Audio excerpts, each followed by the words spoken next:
Alright, what is up guys, JaretCampisi. Welcome back to the channel. We're back in Santa Barbara, Ducati for the final ride on our V2 Panigale giveaway bike. I'm gonna be putting the final break-in miles on this thing, if you can believe it. I think we're just around 600 and we need 621 to officially put it, hook it up to the DDS machine. Yeah, so 603 miles. I'm gonna try to put about 20 miles on it today. And then we can turn off the first service light, check and see if it has any sort of engine mapping updates or anything like that. And then the build will be done. Also, I haven't ridden this bike since the last time I rode is when we put the custom painted mag wheels on it. So we've done like a whole host of modifications, including the entire brakes and control setup and all that kind of stuff up here. The rear sets I haven't really ridden it with. There's just a bunch of stuff that I haven't ridden it for. And if you guys haven't seen the last episode, we shaved 46 pounds off of this bike. So I cannot wait to see how that feels. And don't forget, you can still enter to win both of these motorcycles, patreon.com/Campisi Customs. This will be the final episode for this bike. They'll be swapping over to our Streetfighter. And then in March, we'll be giving both of these bikes away, choosing winners. I actually am in the process of setting up a detail and ceramic coating for both of the bikes as well, because people were complaining about the white wheels, saying it was gonna be impossible to keep them clean. Well, don't worry, I'm gonna have both bikes completely detailed and ceramic coated, so you won't have to worry about keeping anything clean. It'll be just super easy. And yeah, that's what's going on. So I'm excited for this one. I hope you guys are too. Sit back, relax, and enjoy the video. All right, folks, let's crank it up. Let it get started. I love these Duca bike controls. They're super cool. Let it warm up a little bit. I was just talking to Victor, the owner. He said it's one of the better sounding bikes he's ever heard. I don't know why it sounds so different from the 959 exhaust, but it really does. You can see how beautiful that is. All the bluing on the titanium. I don't know what they did with this exhaust and mapping, but it just sounds so good.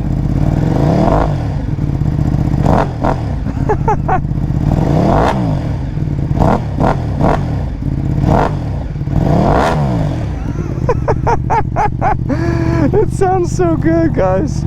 I've been waiting for this for a long time, guys. So I'm excited to take you all with me. Let's get on the road.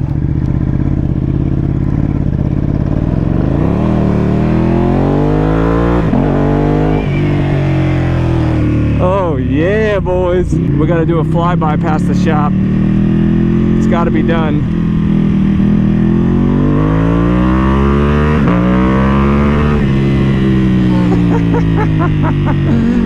I got a brand new back tire on this, so I gotta be careful. I can't be too crazy today. If I dropped this bike today, I'd literally shoot myself in the face.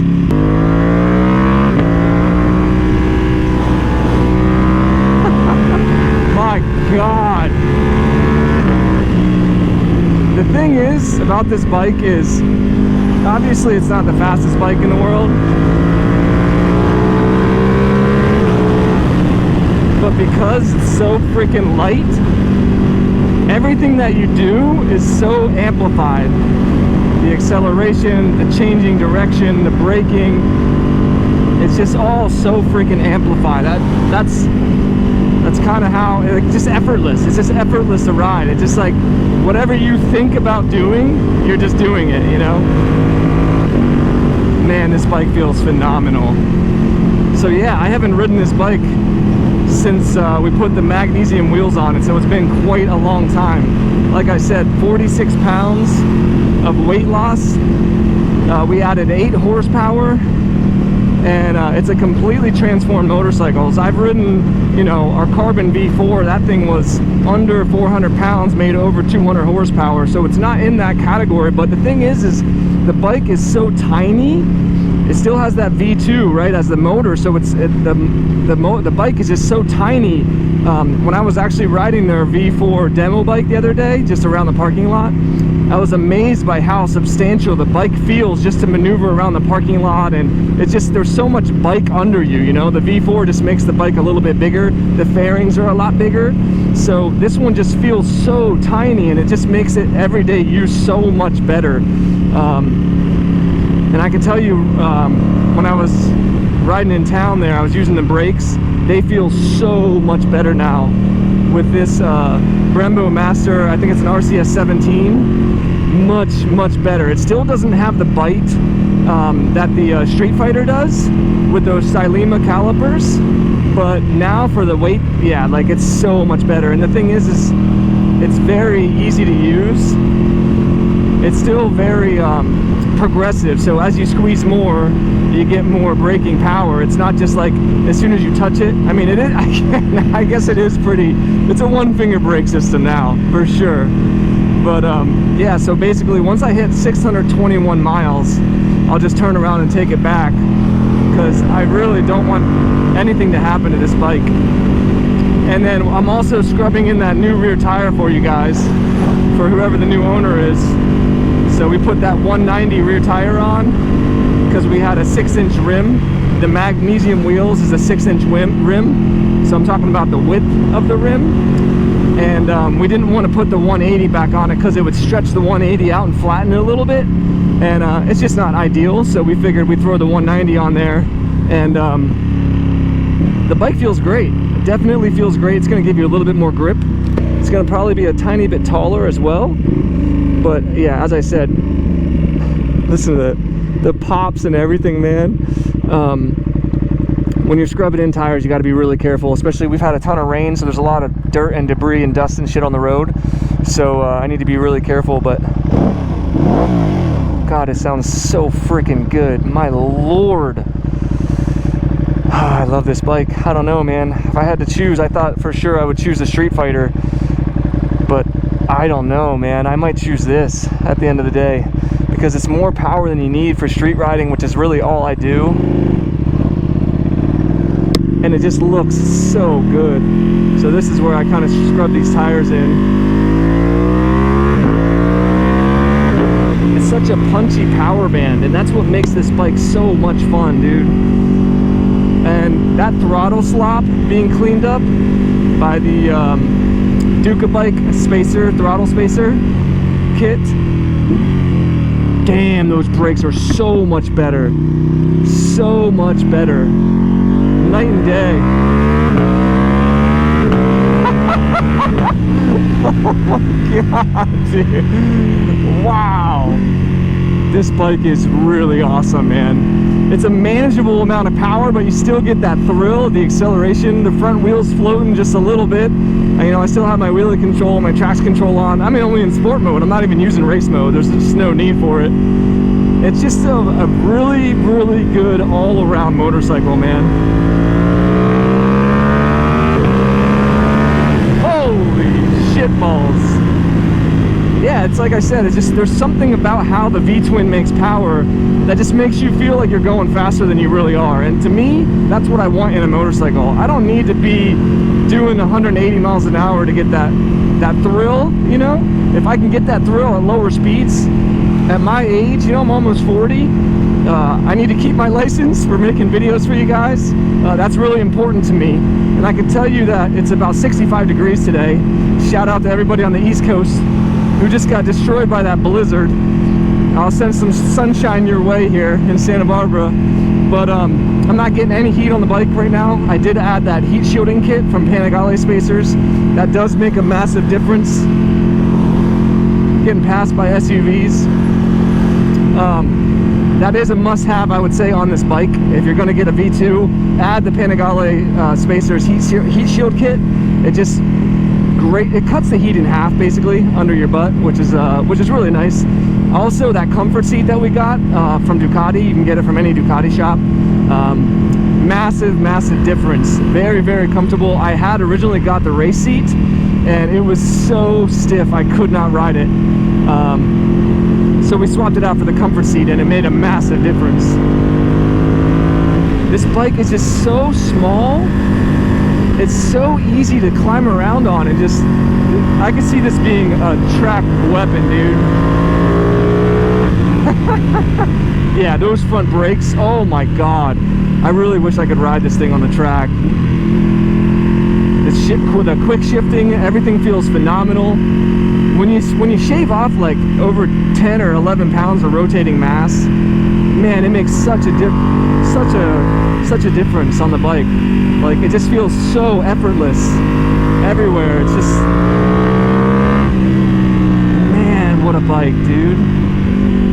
So happy with how this turned out. And people were saying, like, you know, Jared, is this really a mini build? Well, I mean, yeah, it really is. If I had the time and the money, and if the parts were available, if I was going to do a V2 build and that was the bike we were building, I would have done full carbon, you know, carbon gas tank, carbon subframe, carbon fairings.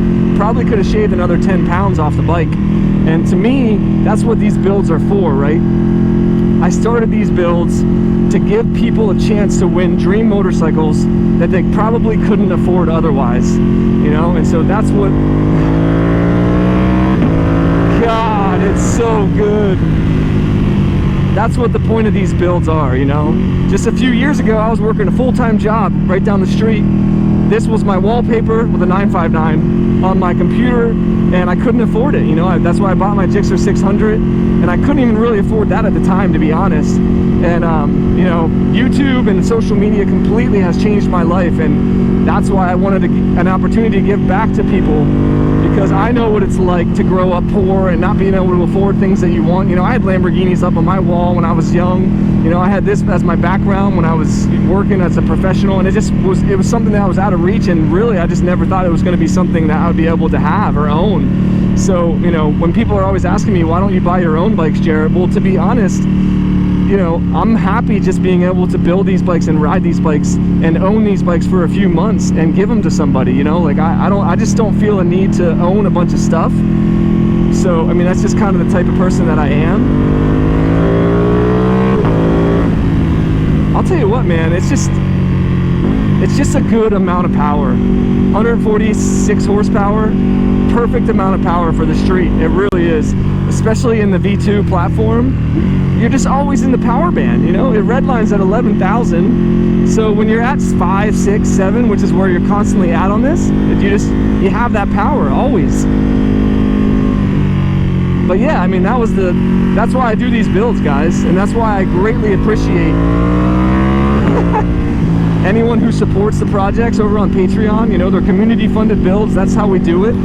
I listen to all the feedback from you guys. We're going to be shopping for our new bike here in a couple of months, and I'm going to be listening to you guys. I want to, you know, do bikes that I enjoy, but do bikes that you guys want to have a chance to win. So that's kind of the whole point of the series. That's why I do these builds, and you know, that's why I called this a mini build. Long-winded answer to why it's a mini build. Look at how beautiful it is out there. Pacific Ocean. My God, it's beautiful. This is where I wanted to feel it. I love this section of road right here. It's so beautiful. You get these long sweeping curves. Look at that. This bike is so effortless, guys. It's so light that I just turn in too soon. Like, you have to recalibrate your brain, or like, it's just crazy. Holds the line so well. I mean, you just lean off it and you're there. It's nuts. Look how beautiful it is back here.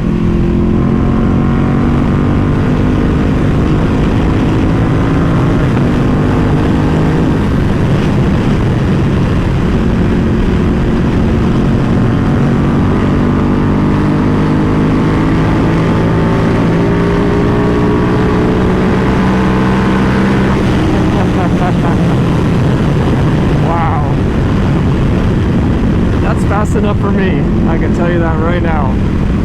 It's going to be fast enough for anybody who gets this bike. These downshifts, that first gear right there. That is, I've never heard that on a Ducati before. I don't think I've ever heard it on any bike before.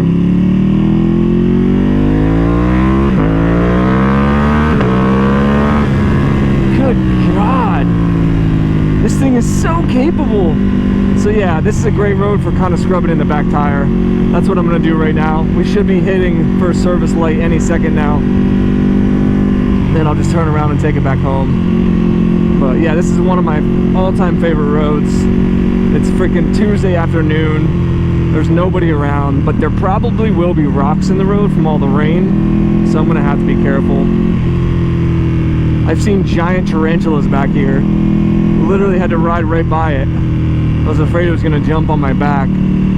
It's a ride.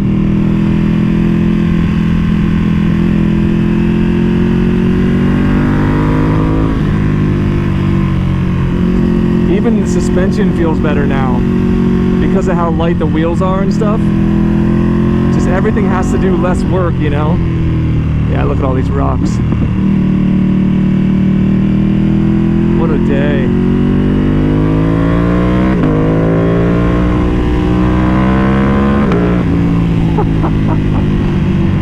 What a day, dude.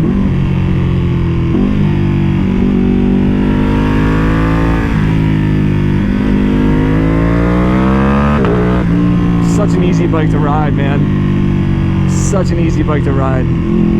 Completely transformed from the 959. Just feels like a totally different bike. So much more refined. So there it is, folks, 621 miles. The service light comes on. It looks like a little oil change light. Obviously, we've already done the oil change. But what we can do is throw it back on the computer, plug it into the DDS. We can remove that first service light and then check and see if there's anything else that it needs. Any up maps, any codes that have been thrown, stuff like that. So, yeah, it's Operation Success. Breaking in the old bike is done. The rear tire should be pretty good now. Scrub that in a little bit here. God, I love this bike. I'll tell you what, man, I ordered a V4 SP for myself. I would be honestly just as happy with this. I know, but for YouTube content and stuff like that, it doesn't really make sense since I just had one of these for so long. But yeah, I mean, this, maybe teens will get one. Maybe we can talk teener wieners into a V2 and I can still have one to ride. Because it's just a lot more fun to have smaller engine displacement bikes on the street. Like that Monster 821 that I rode, I had so much fun on that bike. A lot more fun than the Monster 1200, you know, for me personally. And that might be just because I'm getting a little older. I don't feel like I need as much power or whatever, but things people always ask me is like, where do I rank like my bike builds? I think my favorite all time is still the Carbon V4 Panigale. That bike was just insane. But this is definitely up there. I would say I love the XD Oval as well. That was a very like cool ass looking bike that was usable. And very super fun to ride and looked really cool. But yeah, I mean, this is definitely in, I'd say, probably top 3. This and the Streetfighter are very close together for me. The Carbon S1000RR was an awesome bike too, but just the nature of the inline 4 and how peaky they are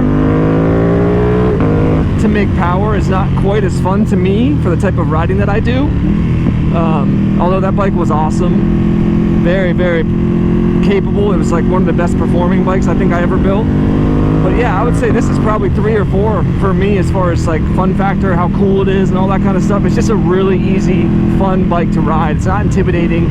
It's usable amount of power and just fun, you know? And like I said, as I get older, for me, it's just all about the fun factor, man. I just like bikes that I have fun on. That's it, you know?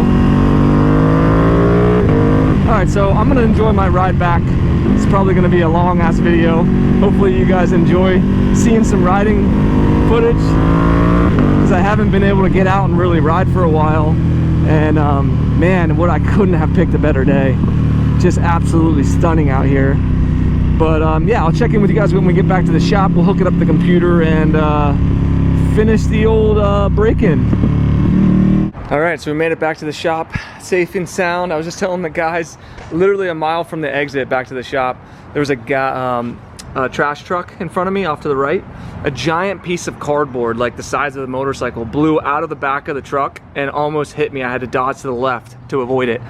Thank God the bike is so nimble and I was paying attention. But that's the reason why I don't like to ride these bikes when they're like in their completed state, because honestly, a lot of these parts you couldn't even get right now. So it would be months to try to rebuild this, and it would be heartbreaking for something to happen to it at this point. So the bike is done, will not be ridden again.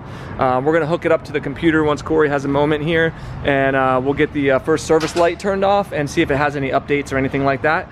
And then that'll be it for this bike, man. Bittersweet always when we get to this point of the series, but at least it'll be hanging out in the background next month, or for this month, until March, whenever we give away the Streetfighter and this bike as well. So yeah, let's hook it up. So we were just looking over the bike, just making sure everything checks out, because we really haven't ridden it that much at all. Look at the purpling of the pipes back here. How freaking badass is that? It looks so good. Even right here on this thing, just keeps changing colors. So cool. Titanium is such a cool element. I love that it does that. And there you go, guys, look. The clear clutch is perfectly fine. It just needs to be ridden. When you constantly turn it on and off and you're in a humid climate like we are here, like look, Corey's is doing it right now too. You can see his 1299. See, it's totally normal. It happens all the time. But yeah, we were just talking about how timeless the design is of the 1299. Look at that thing. I think that will go down in history as one of the all-time best looking motorcycles. And then the V2 will be pretty damn close behind, you know, because the V4s, as much as I love them, they just don't have that streamlined look, you know, like these do, and the 1299 and stuff like that. But man, what a beautiful bike. We don't see any leaks, doesn't look like anything's loose or anything like that. No bolts coming loose, so yeah, it looks pretty good. You can definitely tell the tire gets pretty dirty, but again, we haven't ridden it, so a lot of that's just chain grease coming off. We'll clean all of this, and once I have it detailed and ceramic coated, then that shouldn't happen anymore, so the new owner shouldn't have to deal with that. But yeah, everything looks like it's in good shape. God, I'm gonna miss this bike, man. Very, very fun bike to ride. All right, we got it hooked up to the DDS, the Ducati Diagnostic system. It's gonna get rid of this service light for us now that we're above 621 miles. Corey also checked for all kinds of different things. It makes you turn the instrument panel on and off like a million times. It's hilarious. Power latch. Power latch, there you go. Doing something, and I'll tell you once it's done what all we did. So next thing he's doing is the global scan. That's going to check for what errors and everything like that. Yeah, so it actually reads every computer on the bike. Yeah, there's like 5 of them, right? Yeah, something. Yeah, it's just so ridiculous. It'll tell me which all the computers are saying. Okay, cool. All right, so here you go. Here's all the computers it just read from. We're getting everything in the green. Does that mean there's no faults or anything? We have all green, and then on Bluetooth it's gray because there is no Bluetooth. I have never connected anything. Yeah, okay. So that is crazy. And look at those. Even all of these different ECUs are connected to the VIN too. So if you ever tried to part this bike out and somebody ever hooked it up to a system, it's not possible. Yep, you would know that. So don't steal them, guys. Don't even try it. So is that all we had to do? Is there anything else we need to do? So I'm gonna access the instrumentation panel, and then I'm gonna reset the light. The service light basically tells the parameters inside. Okay, the braking oil is out. Okay. Since we've already done that, we're just resetting it, and then the next time it'll come back on is whenever it needs the next oil change, basically. Exactly. Okay, cool. So when he resets the service, this is what he's doing right there. He just goes to service checks, oil and filter replacement, and then that's what's going to reset the light. Yeah. And cool. I could tell Ducati too other things that I did to the bike. But that's mainly what we did. Those are the important things. Cool. So this is what's cool. So basically it tells you the new service, the new annual service you'll have to do, which is like an oil change and an inspection, general inspection, will be next year. So you're good for a year to ride the bike and have fun with it and do whatever, right? That's awesome. So there you go. That was the whole point of why we wanted to do this. So the new owner didn't have to immediately take it to a Ducati shop, get the light turned off. I figured I'll throw 20 miles on it for you and have it all done for you. So there you go. Saved yourself a couple $100 probably. There you go. So one last thing I'll show you guys. The way that it works is the next oil service, it's saying the mileage, so 6,800 miles, 6,815 miles. The light will come on the dash, or if you go a whole year and you haven't hit the 6,800 miles, then the light will come up in February of next year. So that's basically how it works, and that's how it knows to give you service. So you basically get 6,500-ish miles between service with oil service, so that's pretty damn solid. And then, or a year, whichever one comes first, basically. So yeah, you get, the new owner will be good for a year to ride this bad boy. And there you go. It is removed from the dash, and now we can actually go in and it'll show you the service in there, and you can look and it'll show you the exact same thing I just showed you on the computer. So she's all good to go. All right, so it's back in the shop again. Both of these bikes will be here, guys, until March when we give them away. If you're local in Santa Barbara, come on down to Santa Barbara Ducati. You can check them out, ask the guys, they'll start them up for you, you know, all that kind of stuff. Don't forget, if you want to be entered to win either one of these motorcycles, patreon.com/Campisi Customs. I want to give a huge shout out to Manny from Moto Million, who helped us get the majority of the parts that we put on both of these motorcycles. His link will always be in the description below, and you can always use code Campisi to save yourself some money on anything you order. And then a massive shout out to Santa Barbara Ducati for all of their hard work. They fit me in anytime I need, you know, parts installed. They're freaking awesome. They help me get any parts to fill in when Manny can't get them, and you know, I massively appreciate it. So again, thank you guys so much for watching. If you enjoyed the video, give it a big thumbs up, subscribe for more, and I'll see you in the next episode.